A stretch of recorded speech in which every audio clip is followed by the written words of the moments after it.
Great.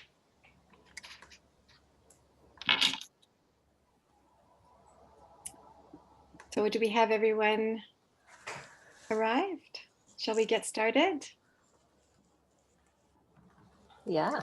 Okay, wonderful. I am here with you in voice. This is Ruth. Hello.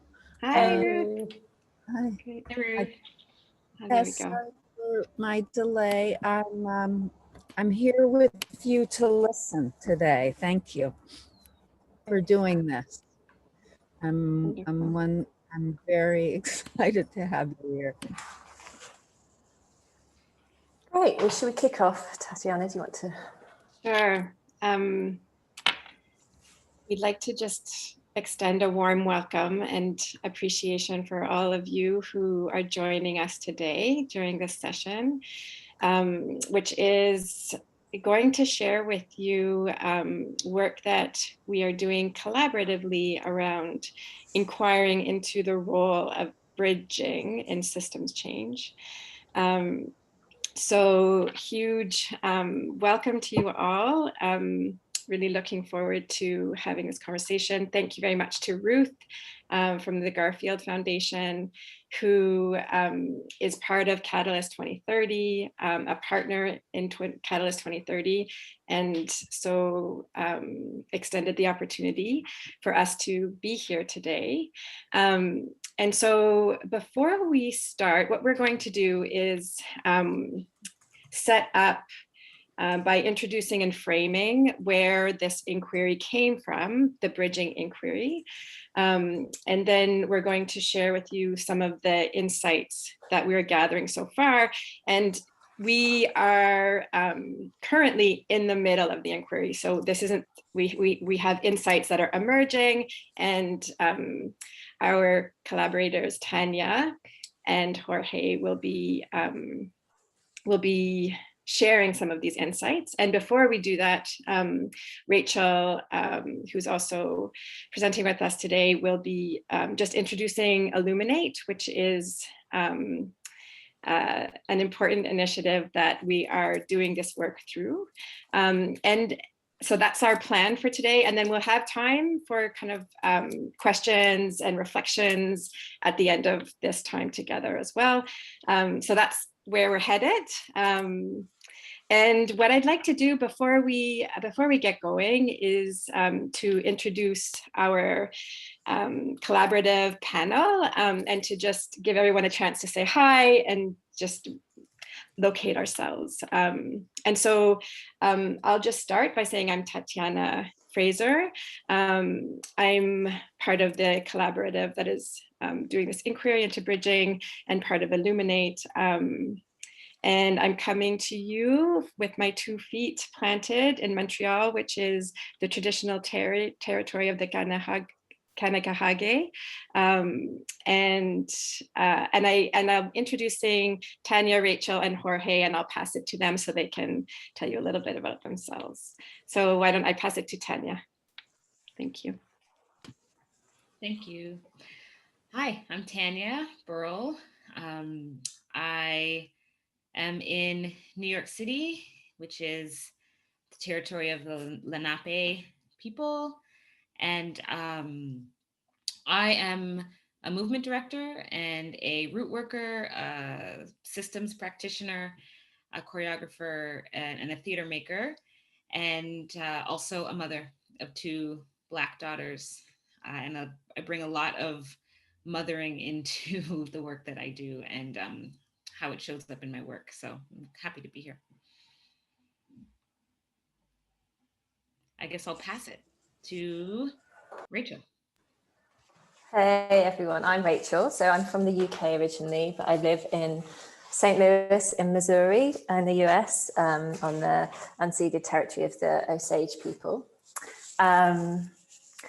I am also a mother of 3, coming to you with a bit of background chaos this morning during this year of pandemic, and but really delighted to be here to just share with you where we're at with this interesting, amazing inquiry. Part of Illuminate. Tatiana and I are partners together through the System Sanctuary, and we'll be telling you a bit more about that in a moment. And I will pass to Jorge. Thank you, Rachel, and thank you, Tatiana and Tanya, for this. So my name is Jorge Salazar. I am in Montreal, the same place that Tatiana is at, the land of the Haudenosaunee Confederacy. Most of my family, immediate family, now lives in Vancouver, which is the land of the Coast Salish people, the Tusalitude, Squamish, and Musqueam people.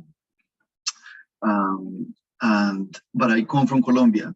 I come from Colombia, which is right now burning. There's a lot of things going on, and so I'm also sitting here with that. And in a region called today Medellin, that's where I come from. And I work in the nonprofit sector doing like leadership development.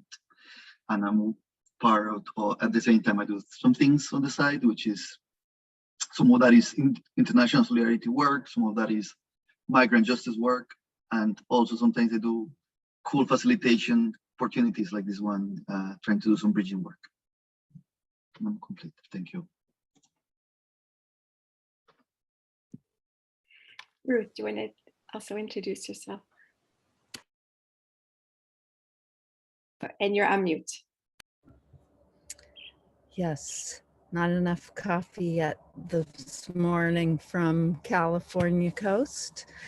Ruth Rominger from the Garfield Foundation, coming from living on the unceded territory of the Chumash, the California Pacific coast. And I'm working with many people around the world, trying to connect us together to advance the practices that we all share and have differences in around transforming the roots of the systems that are not serving us to ones that are serving all of us everywhere, to be in a just and equitable regenerative world. And I am delighted to turn this session over to my colleagues from here. So thank you all for being here.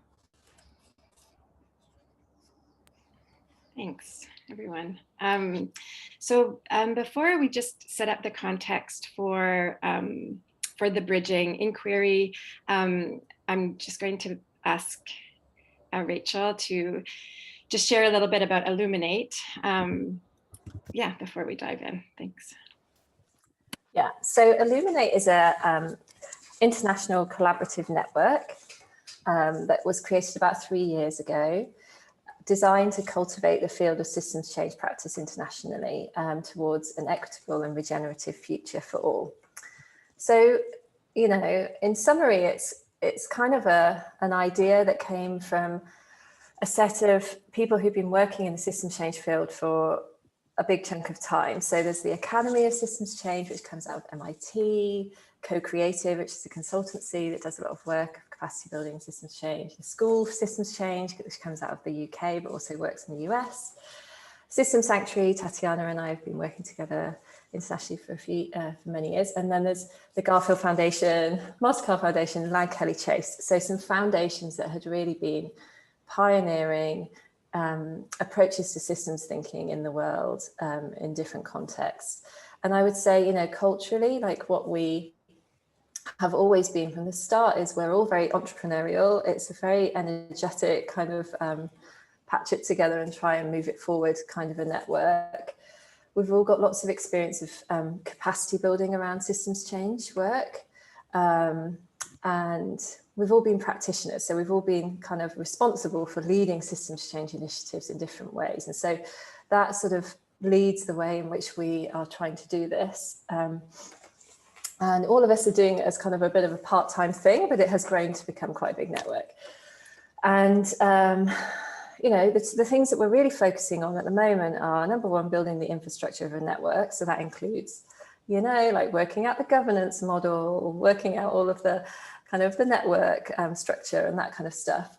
but also leading inquiries into the field of practice. So where we want to be positioned is to think about what are the really interesting and like necessary places in the emerging field of systems change practice, which is and has historically always been, you know, has a very white academic dominant center. And how can we really try and explore the edges of that field of practice in a whole set of inquiries? And so some of the inquiries that we're leading as part of Illuminate are connecting and partnering with others to do include healing self and healing systems, which is in partnership with the Turtle Island Institute in Canada, an Indigenous-led amazing social innovation organization. If you don't know of it, I would really suggest having a look at it. It's really very cool. We're looking at launching a webinar series, which is looking at the kind of link between power and justice and systems change fields of practice, and like what's the link, what's the overconnect, what's the difference, how might they strengthen each other, how might they come together in more meaningful ways.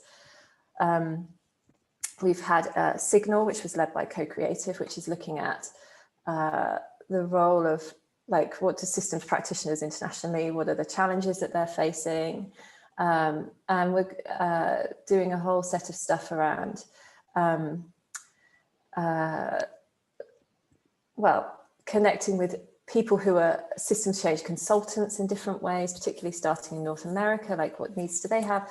And then overarching the whole thing is the idea of learning, like as a field of practice, as it emerges, that it has porous boundaries, and the definition of it is amorphous, but you know, how are we learning together, and what's the advocacy that needs to emerge from this, and what needs to be centered, and what needs to be let go of? And so bridging, the role of bridging in systems change is also one of these inquiries that we've been launching, and Tanya and Jorge are leading it. And we'll talk more about it, but I'm just going to pass back to Tatiana very quickly to just give you a bit of an overview of that. Great, thanks. So thanks, Rachel.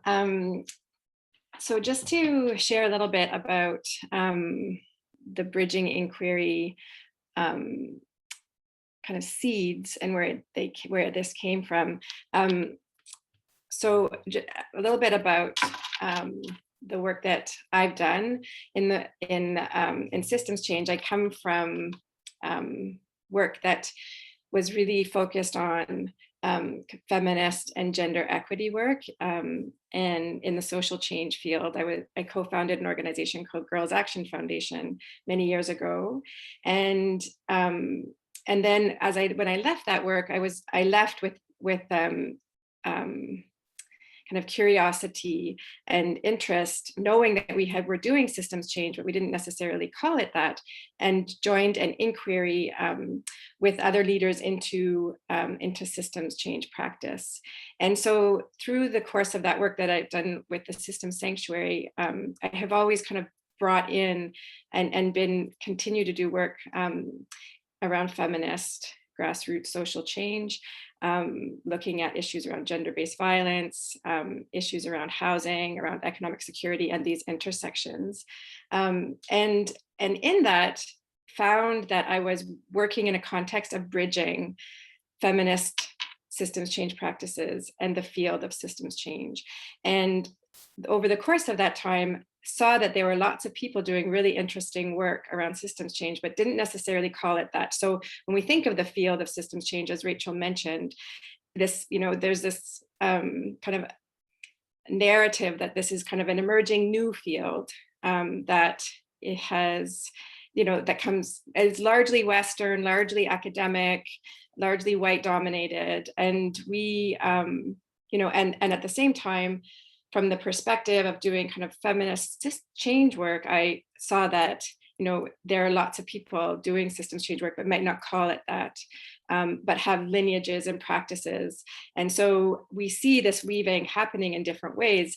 But in conversation with many people, was finding like, what about this role of bridging? What about the role of leading systems work from the non-dominant power centers?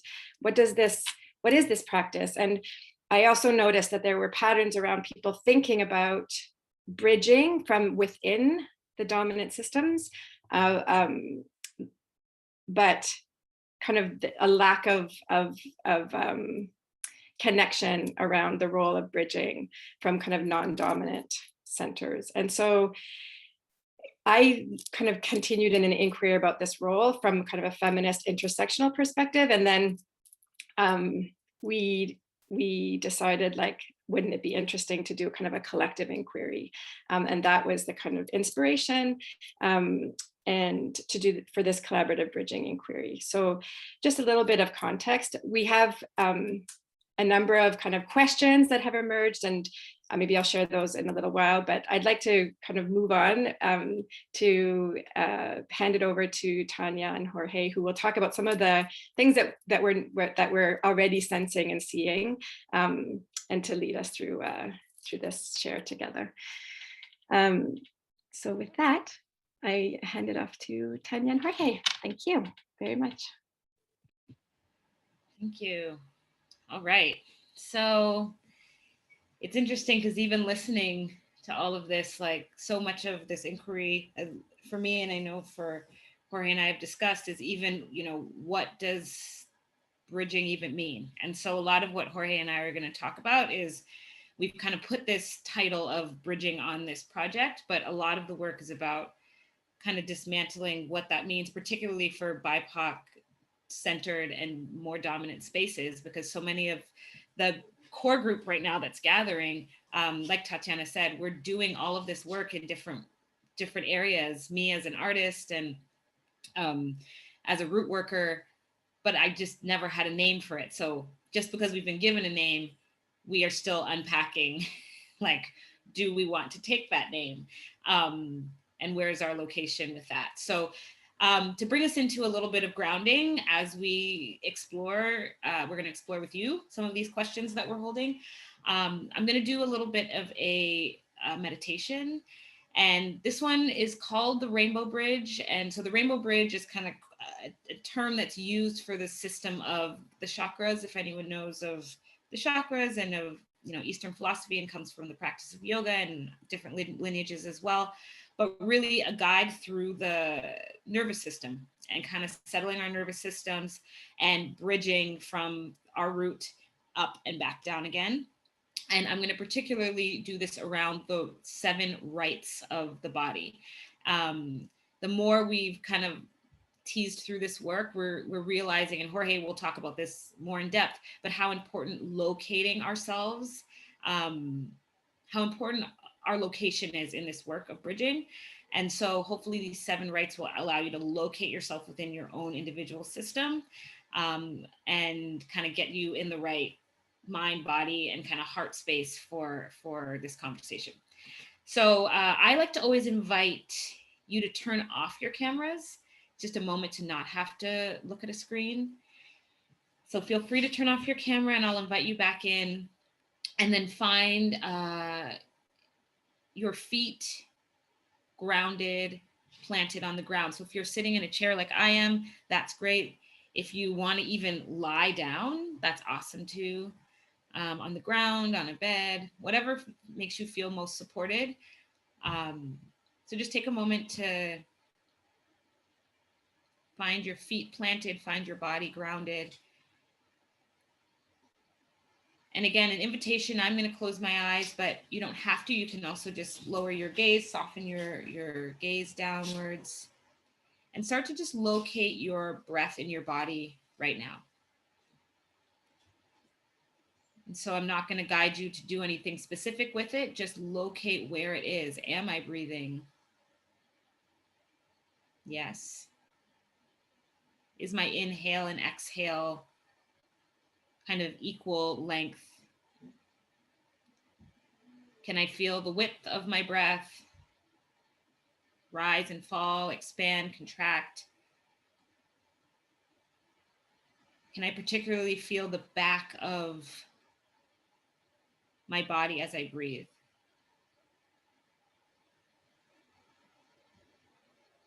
And then lastly, allowing yourself to feel gravity kind of hold you tight. So can you release or surrender any part of your body that you are kind of holding tension or holding up. Can you just perhaps take an audible exhale and release? And for me, sound is just a cue for my body to settle.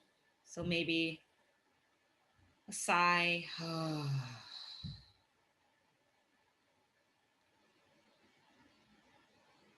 And then once you've located your connection with the ground, with the earth, can you start to draw your awareness up to your seat?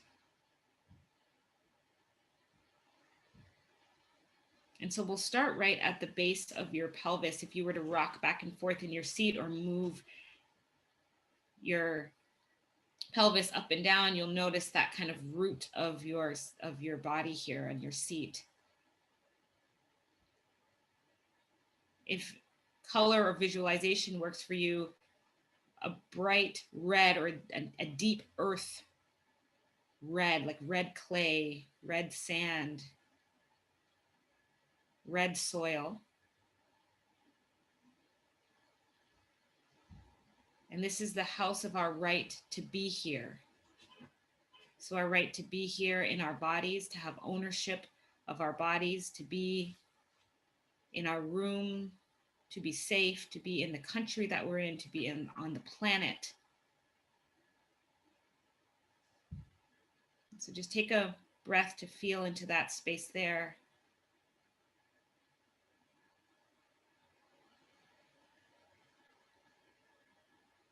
And then we'll continue up to the place of our hips, or right at the rim of our pelvis.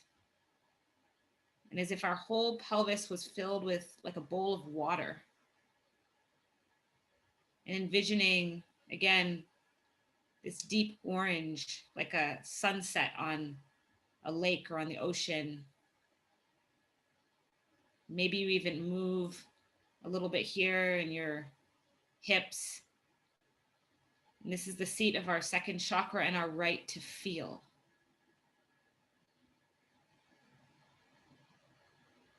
So our right to feel pleasure, our right to feel pain, joy, sorrow, and everything in between. So just checking in.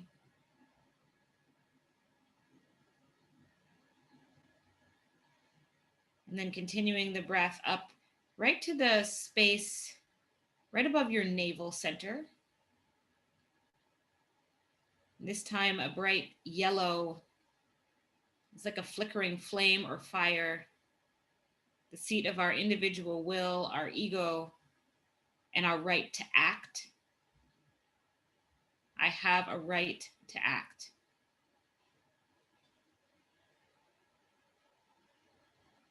Maybe you fan that flame with your breath. It's also the seat of digestion, allowing your belly to rise and fall.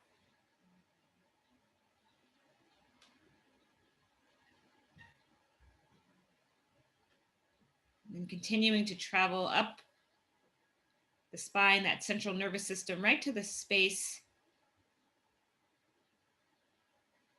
at the center of your heart, the center of your chest, maybe even softening the space between your shoulder blades and the back of the body.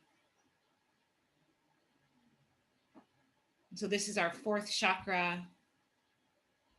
Again, if visualization works for you, a beautiful green field. So a vast field of green. It's spacious, your ribs can open, expand, and contract, the element being air, and our right to love and be loved.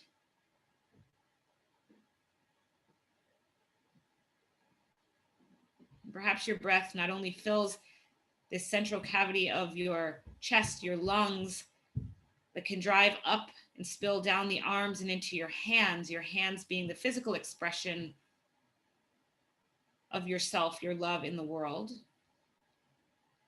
So this is reciprocity, giving and receiving.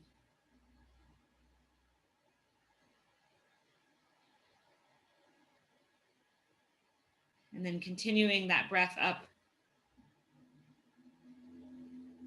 into the throat. And again, a sensation of almost breathing like you're fogging a mirror with your breath, but closing your mouth. And you have that resonating sound in the throat. Our fifth chakra here, this beautiful sky blue. And this is the seat of creativity, of truth telling, and our right to speak and be heard. I have a right to speak and be heard.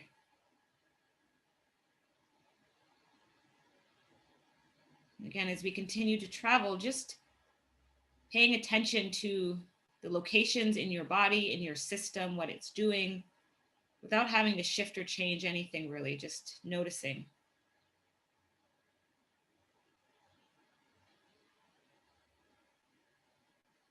And we continue up this rainbow bridge as we come to the space right between your physical eyes. This third eye here, our sixth chakra. This is visualization, imagination, intuition, dream space, and our right to see and be seen. It's almost as if you could soften your eyeballs in its socket, as if something or someone was gazing at you. So then the back of your head, the back of your eyes release. I have a right to see and be seen. This is a deep indigo blue coming into the more ethereal space, ether.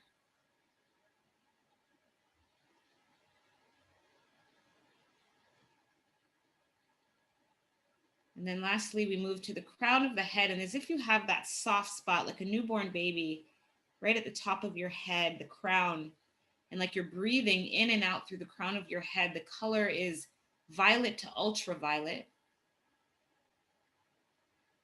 This is knowledge. This is our connection to source, divine, spirit, God, our higher self, whatever you want to call that, and our right to know and be known. I have a right to know and be known.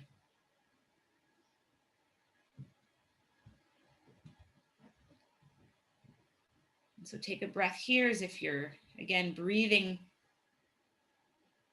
through this blowhole or this soft spot at the crown of your head. And then we'll take that journey in and down, tracking down and through the spine as you come all the way back down with your breath to ground yourself again in your seat. So taking that journey all the way back down, integrating these 7 rights. I have a right to be here. I have a right to feel. I have a right to act. I have a right to love and be loved. I have a right to speak and be heard. I have a right to see and be seen. I have a right to know and be known. Just locating this in the body. And we'll finish with another deep breath in through your nose when you're ready. Out the mouth. And then when you're ready, coming back into the space, coming back to your screens.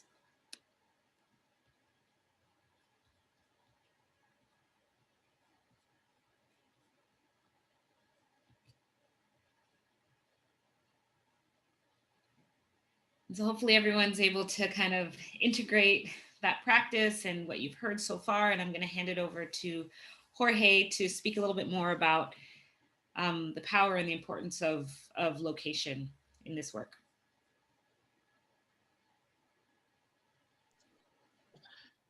Thank you for that. Tanya definitely helped me locate, like stand here. So I would like to mention a couple of things, then tell a brief story, and just take 5 minutes of this to reflect to the fact that as we are starting to explore and being inquiry about bridge building, there is there is a need for integration of a conversation around power. That is why locating ourselves is so critical. And it's also a difficult conversation if it's pushing us to the edges of understanding power truly, which is difficult because often we're talking about bridges. Like people talk often about bridges, for example, in diversity conversations in the Jedi world, like, oh, we need to do bridges across cultures, for example. And we forget the foundations of what those bridges are built on. So a lot of the importance that we're suggesting comes with the conversation of locating ourselves, because it's important for us to realize what are those bridges founded on, like how are these actually, what are they standing on, or what they are not standing on. And again, thinking of thinking of this as a conversation of power, right? Like, and this is like, it can also be contested, right? Like we don't always have that clear, but to be able to be in that inquiry is important. And actually, even as we are exploring this conversation of bridging, we're still unpacking even this conversation of location, right? We're still unpacking what it means for us to locate ourselves.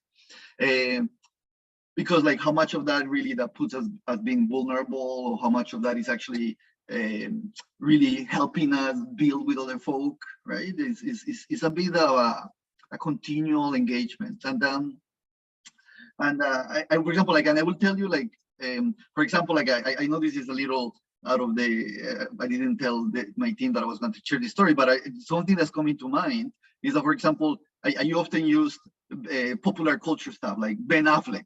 Ben Affleck was writing a biography about his life and the life of his family, and he found out that in his relatives, in his ancestors, they were slave owners. And what he did is that he erased that from his biography. So his book was published. People found out that he didn't include that part.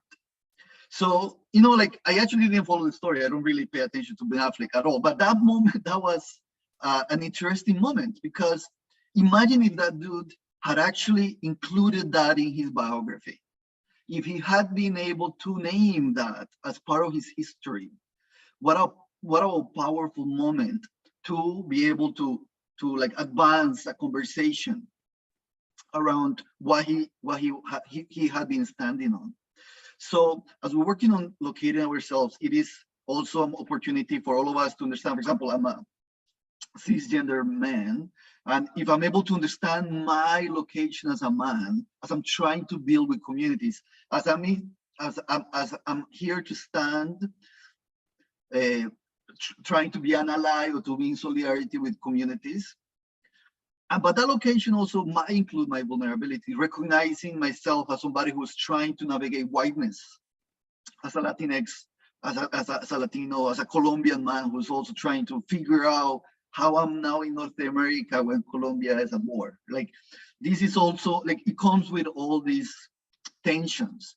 We don't always will have that clarity, but we think that if we are able to be in that inquiry, it would increase our awareness so that we can do a better building, that we can do a better connection with other folks, that we can create more authentic relationships, because at the end of the day, so we're building a relationship with people who we see in partnership or in collaboration or as peers, or with people who are maybe different than us, and we just need to build a relation of solidarity. So that's kind of what I mentioned of why we think the importance of location is. And then we're gonna talk about like building bridges and maybe something else. Amazing. Yeah, so I think we can we show the slide? Yeah. So something, Jorge, and we can kind of jam if you want, but something that came up also with this group as we were talking was, again, Jorge touched on this idea of, we always think bridging is like bridging this sector to that sector, or bridging artists to, you know, systems change practitioners, like all these different, from this work to that work, or from the dominant sector to, you know, these other marginalized folks. But really the work that we're excited about doing is bridging all of humanity to liberation. And so when we're having that conversation, and it's not just, how am I bridging my work to your work and this field to that field, we're having this is why location becomes so important, because we obviously are not all located in one location, but we are all ultimately wanting to be liberated, and that if we all aren't free, then none of us are free, right? And so as we started having these conversations, I thought to myself, let me check in with my grandfather, who is an architect, and he also was the first Black student accepted to the Pratt Institute of Design in New York. And so I called him, and he's still alive, and he's retired, and Jorge actually found him on LinkedIn, which was kind of cool. So, and he's built bridges in his life. And so I just was like, talk to me about bridges. And the first thing he said to me that really blew my mind was that a bridge needs to be supported on something, but a tunnel is self-supported. And whenever he talked about bridges, he always would compare it to tunnels. And so I just thought, wow, I don't know if we can talk about bridging if we don't talk about tunnels. And when Jorge was talking about the importance of what is the foundation that we're building these bridges on, so often it's like, oh, let's just build a bridge, instead of like, who are the folks who have like what is the foundation? Is it shaky foundation? Is it good? Like, what are we working with at the root, and who's going underneath and in to see what we're building these bridges on? And is that actually our role, particularly as, again, me as a Black woman who's doing this work and is located as an ancestor of slaves, and like, where am I located in this work? And in this, particularly in relationship to the foundation. So he said that a bridge needs to be supported on something, that also a bridge is to get from A to B, as we all know, from here to there, that it can be over water. I love this diagram because that could represent water, but it also looks like fire to me, which there's a lot of elemental work that we've been talking about, how the elements, I took you through the elements in that meditation, but how the elements are at play with forging steel, with building bridges, with, and so, going over something, water, fire, and then a ravine, a building. Then also bridging is aesthetic, like there's an aesthetic to a bridge. So where a bridge is something that you see, do you want your bridge to be seen? Is it something that needs to kind of fold into the environment, or do you want it to stand out? And then I love that he spoke about bridges in nature. So like a spider web is a bridge, and a bird's nest is a bridge between branches, and how there's all these also natural ways to look at how we bridge and hold things and connect things. And then he also spoke about utilitarian or beautiful. So yeah, again, like what are we interested in showing ourselves, and what is that difference in comparison to this tunnel work or this root work? And how do we locate ourselves within that? So Jorge, maybe you want to talk a little bit about tunneling and what we've come up with in this tunnel to liberation as well. And I might cap off on how we come back to the bridge after we talk about tunnels. Thank you. And I see, so I see already there's a couple of comments and questions on the chat, and we have an hour, right? Yeah, okay. So just so we have 15 more minutes, so just kind of do a 10 check. There's a couple of things that I like to even build on what you were mentioning. So one thing that we talked about is also like the idea that bridge building is often like a route of reformism, because it's like we know it's working within systems, it's working with the systems that exist or with the structure that exists, right? And so, and I'm mentioning that because then there is also and before we go there, the piece that I wanted to recap, and I don't know if we mentioned it already, is that as we are diving into this exploration, we would like to remind ourselves of like the importance of trying to hold judgment, because as we are really working with lots of work, we're very committed to systems change, and by systems change, we understand that people want to make the world a better place. So sometimes we tend to idealize certain ways of systemic change. We tend to idealize certain ways that somehow feel less valid or more courageous or more, yeah, just like people tend to idealize one way or the other. And one thing we wanted to do is that we want to like hold those energies to really see all the opportunities that come from trying to be in systems change, as whether people are trying to build those bridges or cross those bridges and stuff like that, or people who are trying to do something else. Because as we are mentioning bridging as a bit of a reformist approach, we're thinking that that tunnel might not be always reformism. Maybe it includes elements of that, right? But maybe it's all being outside the system. And I see that one of the questions that was asked is like the idea of what we define by liberation. I don't think we'll be able to define that in a 1 hour talk. But one thing that we would like to say is that one thing that came up in our conversation with the group of people we're working with is also mostly BIPOC folk, is that we want to name those systems that we're talking about changing. Like often in the conversation on system change field, we talk about systems in a very high level, like broad sense, and I think that's flawed. I guess that we haven't agreed on this point, but I'm just saying I think that's flawed. You need to name systems. So if you want to talk about like, I don't know, like some system in particular that you want to change, that's okay, but also we need to name the dominant narratives of the systems that govern us all. So we're talking about racism, that needs to be named. And if you're not naming it, there might be a reason there. So as we're naming these systems that we need to change for liberation, I think we still need to say, as we mentioned, like we're realizing that there is a lot more questions than answers. And that's what we're talking about tunnels, because we cannot see it yet. There is also the opportunity around like we know that tunnels are self-supported. So we also know that maybe there's a lot about relationships, like whatever it is we're building, really need to start with a strong relationships with whoever I'm digging myself in a hole with. Because imagine you're digging this hole, you're going into a place that we're still yet in that process, and we don't know what will be at the end of it. But we have this principle. So there's the other element of this that we're basing like some principles that is bringing us together. And using that as the guide, and not so much like seeing what that is like. Like we don't know what the liberation is yet. Like we don't see it. It's not that clearly articulated. We are having these principles that we have higher aspirations than just making a lot of money, climbing up social ladders, being the boss of a nonprofit or politics, or having lots of papers written with, like we just know there is some things there, some of those elements need to stay with us as we're digging these holes together. And also that we're calling it a tunnel, but sometimes we use the word just digging holes, or we use the word roots. Maybe we're just creating roots. And you think of roots, there's so many directions that roots go into the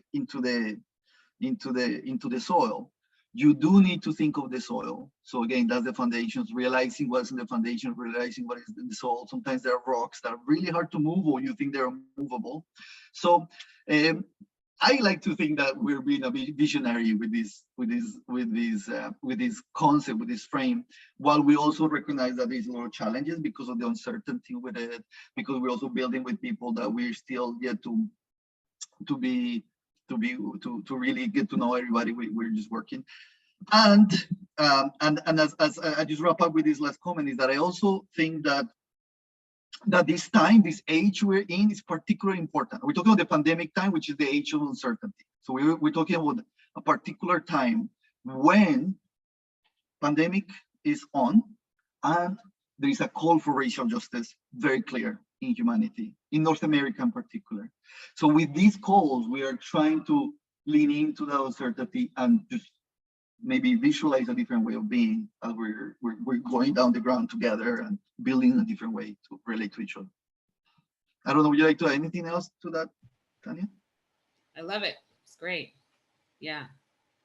A lot of unknown, but we're embracing it, and it's the group that we're gathering is incredible. So yeah. I think we can hand it off. Should we go into some questions or reflections? Yes. So we have a few minutes for folks to share any reflections that you feel inspired to share. And what would be wonderful, I think we have a lot of people on the call, so if you would like to share them in the chat, then we can work from there. And any questions you might have, feel free to share those as well, and we can have a discussion and continue to jam on the framework. Thank you, Jorge and Tanya, for sharing this very alive reflection. It's very exciting. While people are thinking about these questions, we can also just maybe share about who else is joining us in this work and some of the deep dives that they will be taking. Maybe and in terms of your own reflections, we can think about things like, does this resonate? What connects for you?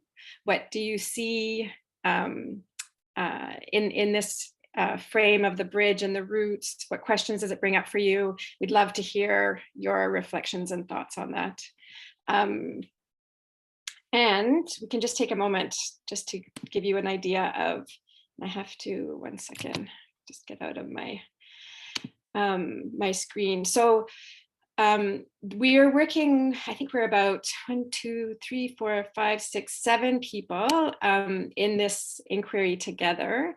And some of the other participants and deep dives that they will be exploring. So each participant in this peer circle will be working within their own context and doing a deeper dive inquiry specifically around some of the questions in their work specifically.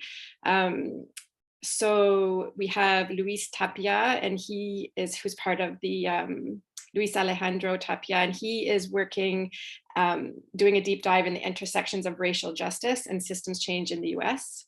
And Tatenda Miranda, who is working out of South Africa and exploring bridging across art, social justice, and healing in community organizing. Gabriela Alvarez Castaneda is looking at bridging art and social justice in Central America.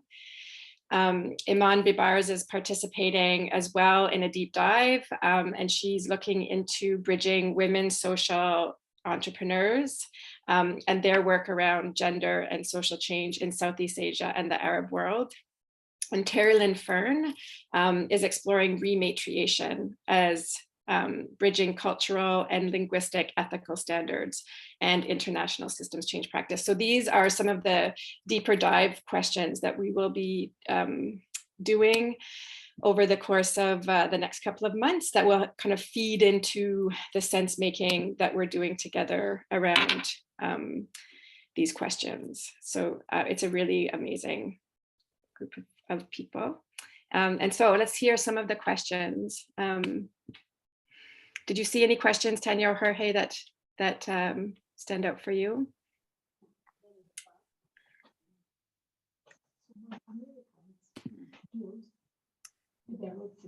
I like how Jorge framed the ultimate destination as a question that we are all chipping away at. There is a sense of what it is not, but that the concept or destination of liberation is something we need to keep engaging. Great.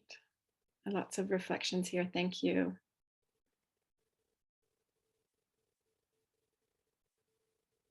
Any questions? I think one question was how is the, can we give an example of how this has worked in practice?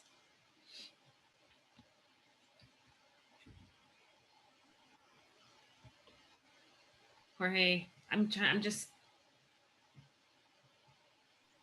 think it's difficult because we're actually, I think it might be easier for us to do that once everybody's focusing on some engagements, like do that focal engagement. But I think what we're trying to say with these examples is that and I'm not trying to get away with the question, is like what I think what I feel with it is yes, I can think of some examples around how we're building towards liberation, because I think it works on it, because it's about shifting power relations, but I think is more about those principles that you're trying to both counter, like trying to do the foundation work that helps you recognize the principles that, or how those foundations exist to maintain some structures, but also what principle then you establish to try to dismantle those foundations to work with other people. So that relationship building, building those relationships through more equitable practice, things like that I think come to mind. But I guess to be more concrete on those practices, I think it's so different. Like I don't think there is, like what we're saying is that there's not quite a route. That's right. There's not quite a route. It's so many different ways, I think, that this can represent. And we're also just learning that. I mean, part of the idea of us going through this inquiry is to do some learning so that we can share it. So then hopefully that will be more clear. I don't know if that makes sense. Yeah, I think I'll add to that quickly because there is a hand too as well before we go. But so this idea that we like about tunnel work is because it's so unknown, we're going into the unknown, not knowing that there'll only be technically like a practice that we can share once we, like the bridge is built, I think, after we've dug through the roots and found the foundation in the tunnel first, which again is emerging and is totally unknown. Then the bridge is built afterwards. And for me, the practice right now is in being bold enough to name each of our locations explicitly and to be in community and relationship within those locations. And so we're doing that in our group just now. Like we're just starting to build the trust to be vulnerable enough to name those locations, because we're also different, coming to this from different fields, but also mostly BIPOC folks. And after we've done that, then we start to build the bridge. But the bridge is the very last step. Most of the work is going to be the work of the unknown and being vulnerable in it together and building relationships in it. Should we take that question? We have, is it Wamuyu? Thank you. I'm calling from Kenya, and I have had a very exciting time, and everything that has been discussed was very new. we don't meditate much, and I however totally enjoyed it. I'm just thinking about the analogy of the tunnel. We don't have very many tunnels in Africa, and much as I totally appreciate the thinking and the fact that like tunnels are more sustainable than bridges, and that whole thought around how we look at the both and so on. I'd just like to point out that we associate more with bridges because that's what we see, that's what we use, and that's what we know. So when we get to discussions with our colleagues in Africa, we probably need to just be more conscious of the fact that we don't have tunnels. So the depth in which you understand tunnels is different from ours. Just a comment, but I totally appreciate everything that you're doing and where we're going together. Thank you. Thank you for that. What is, if we are to hold on the bridging, we want to work on bridging, that's kind of part of the commitment, but if we are to associate with another framework, other than, because we also use, as I mentioned, halls and roots. So I'm curious what comes up to mind when we think of that as well. Sorry, I guess it's a longer discussion, and I'm happy to take the longer discussion. I can put my email on the chat for follow-up. Yes, we do appreciate roots and so on, because we work on the ground a lot, and therefore I'm sure there's a way we can bridge this. Yeah, see, I'm using the bridge again, but yeah, thank you. I also just wanted to share, just to the question of in practice, I just dropped in a link to a reflection and report on work we've done around feminist grassroots change and systems change practice. And there's some really concrete examples and some emerging kind of practices and patterns that might be helpful, and happy to share as well. So I think we're coming to time. I would like to just say thank you to everyone who joined us today.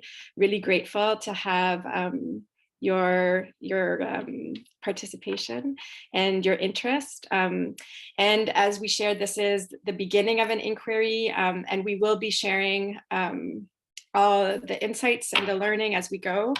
So if you're interested, please do stay in touch. I think there are some links in the chat in terms of how you might be able to stay connected. And this is, yeah, the early beginnings of a journey and a learning and an inquiry. Thank you, Tanya and Jorge, so much for your brilliance and your reflections. And Rachel, thank you as well. And thank you to Ruth for inviting us. Thank you to Catalyst 2030 for the opportunity to share. Best wishes to everyone. Thank you. Bye-bye.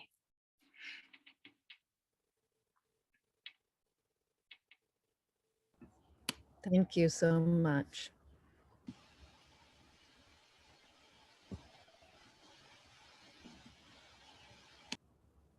Thank you very much, everyone. Yeah, thanks.